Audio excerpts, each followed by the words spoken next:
La question de l'insécurité dans l'Est de la République démocratique du Congo devra être prise au sérieux en vue d'une solution durable et ce n'est pas par un coup de baguette magique que cette question peut trouver de solution, estime Ivan Ilunga, président du Rassemblement pour la souveraineté et la démocratie, qui du reste parle de la nécessité d'une volonté politique de tous les acteurs liés à cette crise. Écoutez, il ne faudrait pas être aussi alarmiste, penser que parce qu'il y a eu quelques révélations qui ont été faites à gauche à droite, que les parties prenantes à cette tripartite de Luanda ne sont pas sincères. Mais il faudrait comprendre plutôt que autour de toutes ces velléités liées à la guerre, à l'insécurité à l'Est, il y avait des secrets cachés qui, au regard de la diplomatie agissante du président de la République, à qui j'apporte aujourd'hui tout mon soutien et toutes nos félicitations pour dire que, n'eût été la diplomatie, nous n'aurons pas les informations que nous avons aujourd'hui. Et nous avons foi, nous avons confiance, n'est-ce pas, à la sincérité de l'homme d'État rwandais, mais aussi du président Museveni et tous les autres, parce que nous sommes contraints à vivre ensemble. Et au regard de cette diplomatie, j'ose croire et je suis convaincu et confiant que la question de l'Est, telle que échangée à la tripartite en Angola, trouvera certainement des solutions. Vous devez savoir que cette question de l'insécurité à l'Est, ce n'est pas du tic au tac.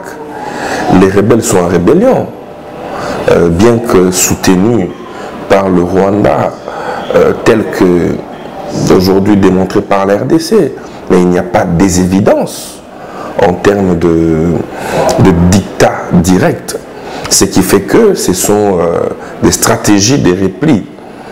Dans la stratégie de la guerre, lorsqu'il faut faire les cessez-le-feu, quelques jours avant, il faut tirer sérieusement pour après donner l'impression qu'il y a la volonté d'un parrainage diplomatique du président rwandais ou encore du président ougandais, de pouvoir mettre un stratagème pouvant faire cesser les armes.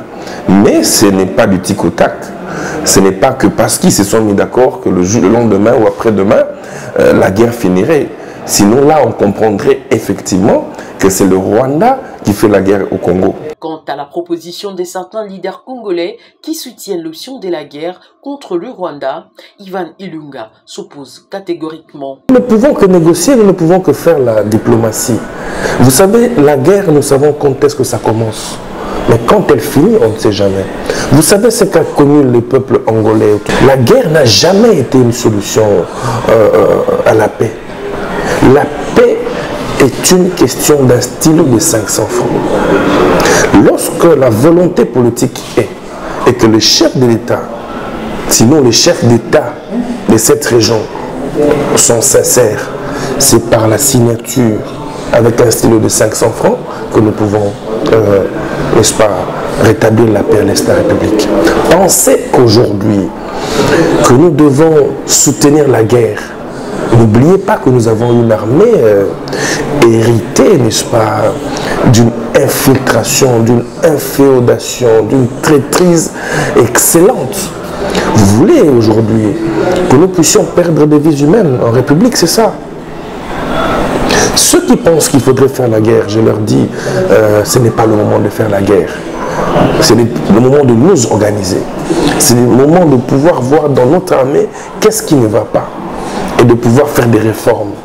Le moment viendra où on fera la guerre, mais ce n'est pas le moment, à mon humble avis.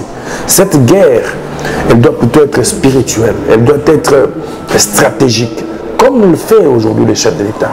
Le chef de l'État est en pleine guerre. Il est en guerre, mais une guerre stratégique. Ivan Ilunga et son parti politique, le Rassemblement pour la souveraineté et la démocratie, soutiennent les actions menées sur terrain par le FARDC en vue d'une solution durable dans cette partie du pays.